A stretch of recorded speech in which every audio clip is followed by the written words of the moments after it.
Hello and welcome to day 2 of the 7th Annual National Clean Energy Week Policymaker Symposium. I am Heather Reams, Chair of National Clean Energy Week, and I am so glad you are joining us for our second day of bipartisan collaborative policy discussions. I want to take a quick moment to thank our sponsors. Without you, National Clean Energy Week would not be the success that it is today. On deck today, you'll hear from energy experts, lawmakers, and leaders in the clean energy space about the importance of permitting reform, which has caused a lot of buzz on Capitol Hill, but has garnered bipartisan support. Several of today's panels are focused on how permitting reform will help advance clean energy development, whether that is much needed grid improvements or to ensure that we have a strong supply chain of critical minerals necessary for clean energy advancements. You will also learn how industries are utilizing emerging technologies to reduce emissions while strengthening local economies. So let's get started. I'm so pleased to introduce our first speaker of the day, Pedro Pizarro, who is President and CEO of Edison International.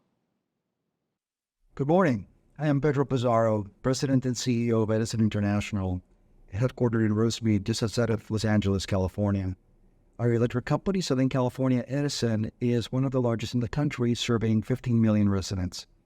Our energy advisory subsidiary, Edison Energy, provides integrated decarbonization and energy solutions globally, including to 1/4 of the Fortune 100. I am also very honored to serve this year as chair of the Edison Electric Institute. EEI is the trade association representing all of America's investor-owned electric companies. Well, welcome to the second day of the National Clean Energy Week Policymaker Symposium. This has been a fantastic symposium so far, and I applaud CRES Forum President Heather Reams and her team for bringing together so many key stakeholders focused on reducing carbon emissions while prioritizing customer reliability and affordability. Yesterday, we heard from key members of Congress and leaders in industry and government about the importance of driving down emissions. We also heard about the exciting growth in domestic manufacturing capabilities and the strategic investments being made in the energy grid. Our customers and communities are depending on us now more than ever for resilient clean energy. When we convened here last September, it was just on the heels of the Inflation Reduction Act, and we were busy implementing the monumental bipartisan infrastructure law. Today, significant new tools stemming from these laws are helping reduce the cost to customers of rapidly deploying existing clean energy technologies. The IRA's clean energy tax credits also strongly support our industry efforts to demonstrate and deploy these technologies. Importantly, these two laws focus on equity and ensuring all customers in all communities can benefit from the investments being made. This was a priority for our industry and something we were very pleased to see in the final packages. So let's fast forward to today. We still are hard at work implementing the bipartisan infrastructure law. EEI continues to lead implementation efforts for the industry. Our primary focus is coordinating across electric companies and state governments to take advantage of the numerous funding opportunities. We already have seen funding announcements for hydrogen hubs, EV charging infrastructure, grid resilience projects, and middle-mile broadband initiatives. We expect to see a lot of funding announcement activity in the coming months. At the same time, the Inflation Reduction Act is helping to reduce the cost to customers of building smarter and more resilient energy infrastructure and of deploying more clean energy. There has never been a more exciting time to be in energy, and the electric power sector is well positioned to continue leading the clean energy transition. When it comes to addressing and finding ways to adapt to climate change, no one is closer to the front lines than our industry on behalf of our customers. I hope that any students watching now will strongly consider joining us. We need your help. We need your skills. Today, 50 of EEI's member companies have forward-looking carbon reduction commitments, dozens of which are aiming for net zero by 2050 or sooner. At Edison International, we have committed to being carbon neutral across Scope 1, 2, and 3 emissions by 2045. Carbon emissions from the U.S. power sector are as low as they were in 1984, while electricity use is up 73% since then. More than 40% of all U.S. power today comes from clean, carbon-free resources, including nuclear energy, hydropower, wind, and solar. Just since 2020, 78% of new electricity generation capacity has been wind and solar. We are proud of where we are today, but we have a whole lot more work to do. Regulations play an important role in the clean energy transition. Our focus in the regulatory space is always on compliance flexibilities, so that any new regulations support our work to deploy clean energy technologies and manage the clean energy transition affordably and reliably. That is why all of EEI's member companies continue to share the goal of helping the U.S. Environmental Protection Agency develop legally durable final rules to reduce greenhouse gas emissions from new and existing power plants. I also encourage you to check out Edison International's new white paper. It's called Countdown to 2045, and it underscores the importance of optionality as we aim to get to net zero economy-wide. At the end of the day, our success depends on the efforts of many key stakeholders across industry and government, who all share our commitment to driving innovation and to ensuring customer affordability. The Fiscal Responsibility Act that passed Congress earlier this year included important reforms to modernize environmental review statutes. These reforms are a step forward and toward making processes clear, transparent, and as efficient as possible. So it is fitting that our first session today will feature remarks from congressional leaders. Transportation has been the largest emitting sector of the U.S. economy since 2016, and we have a terrific panel of industry experts and corporate leaders who will discuss the future of transportation and the work underway to deploy low and zero-emitting transportation solutions. EEI's Chief Strategy Officer, Brian Wolf, then will join a distinguished panel of energy industry leaders to discuss the siting and permitting challenges that remain. The level of transmission and clean energy infrastructure needed to meet forecasted demand is tremendous. We're encouraged by the work that has been done around siting and permitting, but again, there's a whole lot more work ahead. Access to critical minerals is another area that will determine how quickly we can deploy new clean energy technologies. I'm really excited that our final panel will explore current sourcing and supply chain challenges. For tomorrow's programming, this Policymaker Symposium will feature the tremendous work that the Department of Energy is doing to help companies commercialize innovative new technologies. Current Deputy Secretary David Turk and former Deputy Secretary Mark Menzies will discuss the bipartisan nature of the agency's work. We will also hear from the heads of the Loan Programs Office, the Grid Deployment Office, the Advanced Research Projects Agency Energy, and the Office of Technology Transitions. There are many elements to ensuring a resilient clean energy future, including energy security, reliability, and affordability, and I know all the folks here today recognize that. To close, I just want to reemphasize the work the electric power sector has done to drive down emissions and to prepare the grid for an affordable, resilient, clean energy transition. Electric companies are uniquely positioned to continue making the investments needed to get to net zero, and we are committed. EEI's member companies have invested more than $1 trillion over the past decade, and we are on track to invest more than $167 billion in 2023 alone. In every state, electric companies, policymakers, regulators, community leaders, and other key stakeholders are working together to prioritize these investments and to deliver a resilient, clean energy future. We know that affordable and resilient clean energy is just what the world needs. This week, we are setting an example for what can be achieved when we all work together. Thank you so much, and I hope all of you enjoy today's outstanding program. Hello, I'm Sean Effelter, Vice President of Government Relations at Crest Forum. Thank you, Mr. Pizarro, President and CEO of Edison International, for your thoughtful remarks. Welcome back to Day 2 of the 7th Annual National Clean Energy Week Policymakers Symposium. We are fortunate to have strong support from Democrats and Republicans in Congress who understand the important role clean energy plays, both for our climate and our economy. I'm proud to introduce this first bipartisan group of members today to speak about clean energy policy priorities and initiatives in their states and districts. In recent months, House Republicans have had great success promoting a pro-energy agenda that delivers innovation, free markets, and cleaner energy.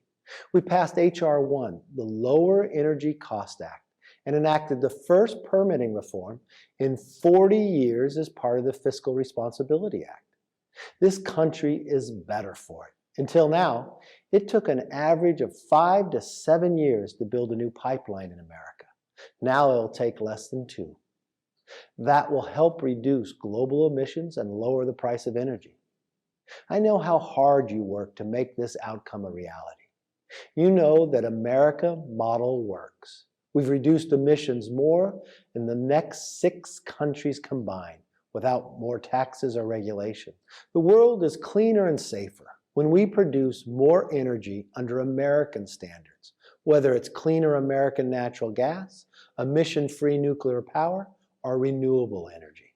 House Republicans are working hard to enact more of H.R. 1, simplify regulations for advanced nuclear reactors, grow the use of emission-free hydropower, expand access to our domestic critical minerals, and pass other important reforms. And we need your help to explain to the country why it's so important. If we do that, I'm confident we can succeed.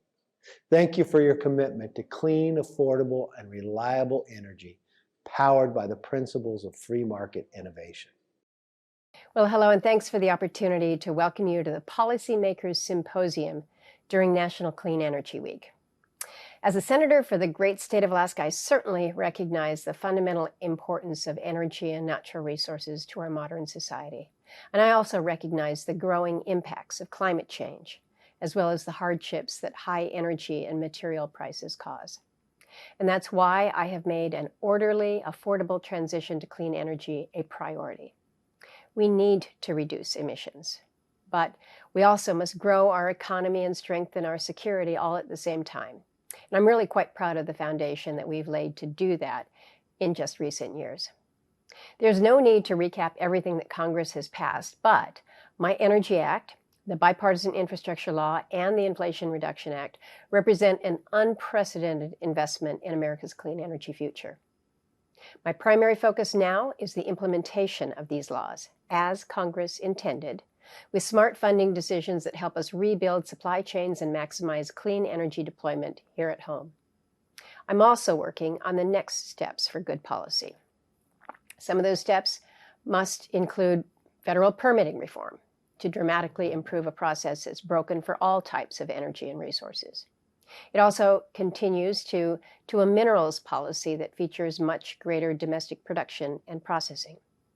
It reaches new frontiers for innovation, from overlooked resources like geothermal to hot topics like artificial intelligence.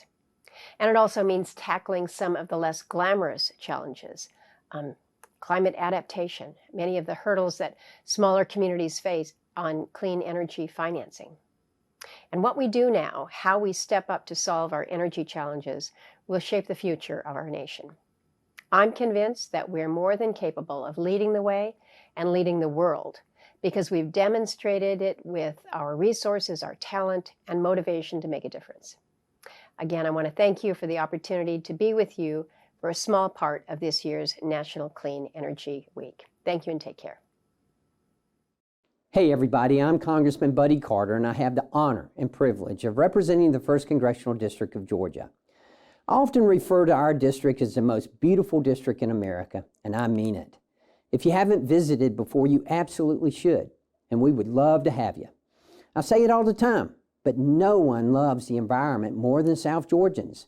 From hunting and fishing to our robust agriculture and forestry industries, you'd be hard-pressed to find anyone in the Peach State that doesn't believe that conserving and protecting our environment is a priority. I want to maintain these economic drivers and beloved pastimes for generations to come. So it shouldn't come as any surprise that clean energy is something that directly affects our district, and I have made it one of my main priorities during my time in Congress. I have the pleasure of serving on the House Energy and Commerce Committee, so I'm directly involved in helping shape the energy policy that comes out of the House of Representatives. Through my many years in Congress, I continue to learn about sustainability and the future of energy in America. Our capabilities, when fully unleashed, are unmatched. I've adopted an all-of-the-above type approach to energy in America with a focus on nuclear power. Just in our district, we have the nuclear plant Hatch in Baxley, Georgia. Outside of our district in Augusta, Georgia, is Plant Vogtle. Plant Vogtle just bought their third reactor online recently, and it's already providing 24/7 clean energy to hundreds of thousands of homes in the state of Georgia. If we think of energy security as an investment portfolio, nuclear is the 401k, low risk, high reward, and there's when you need it. America can produce its own clean, reliable energy. We just need to continue the pursuit of that untapped potential. That's why it's crucial that when the U.S. policymakers and innovators discuss the issue of climate change, we look at it through global lens, considering how our actions and policies impact people in other nations and vice versa. When we do that, one thing becomes abundantly clear. A green energy future requires more energy production in the U.S., not less. We have the cleanest natural gas in the world. When other nations purchase more of our natural gas, we see a drop in global emissions. That's just a fact. But it's not just the United States natural gas industry that we must invest in. From Georgia's forest to California's windmills, we have all the tools and resources we need right here in America to pursue that all-of-the-above type energy strategy that will prepare our economy beyond the 21st century and set a global standard for how to pursue effective, efficient green energy policies. We must make it easier to pursue not just nuclear projects, but all clean energy initiatives through permitting reform and cutting unnecessary regulations. I'll leave you with this. Conservation is conservative, and we must band together to protect our health and environment. Thank you, and God bless you. Hi everyone, Juan Ciscomani here. I just want to wish you a happy Clean Energy Week.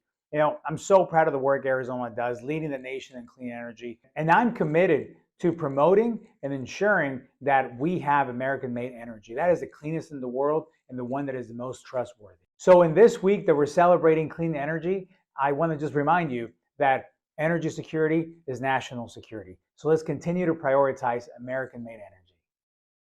This is Representative Mariannette Miller-Meeks wishing that you all have a wonderful start of your conference. As the Vice Chair of the Conservative Climate Caucus and on the Energy and Commerce Committee, we know how to do renewables well in Iowa. We've got the bounty of harvest going on, the maple trees that are changing, and the beauty of nature surrounding us as we enter into fall. We want a cleaner, healthier planet for our children and grandchildren, but we also want to have affordable, abundant, secure, and reliable energy that uses our natural resources to the best of our ability while we reduce emissions. We can do both of these things, and we will continue to lead that way in a pragmatic, common sense, rational way as part of the Conservative Climate Caucus. Enjoy your conference, and I wish I could be there to join you. In 2022, confronted with inflation and an uncertain economic outlook, the United States made key strides towards decarbonizing its energy sector. Investment in sustainable energy generation and technologies shattered records, revealing that the clean energy transition is now hardwired into the U.S. economy. The 2023 Sustainable Energy in America Fact Book provides a comprehensive look at how clean energy sectors, energy efficiency, natural gas, renewable energy, and more, performed in 2022. It highlights the critical role that sustainable energy technologies now play in the U.S. economy. In 2022, Congress passed the Inflation Reduction Act, a historic piece of legislation. The IRA provides a record-setting $369 billion in funding for the energy transition and signals that the United States is serious about its climate leadership. In 2022, the U.S. economy expanded 1.9%, while U.S. primary energy use rose at a faster clip of 3%, returning to pre-pandemic levels. This led to a 1% decline in the country's energy productivity. But overall, U.S. energy productivity has risen 79% since 1990. This shows that the long-term trend of the United States using energy more efficiently is continuing and making the country more competitive. Globally, private investment in the energy transition soared to $1 trillion in 2022. Of that amount, the U.S. accounted for a record-breaking $141 billion. That's an 11% increase over the previous year. Electric vehicles, charging infrastructure, and renewable energy received the largest amounts of private funding. In 2022, natural gas and renewable energy accounted for 62% of all electricity generation in the United States, up from 43% in 2012.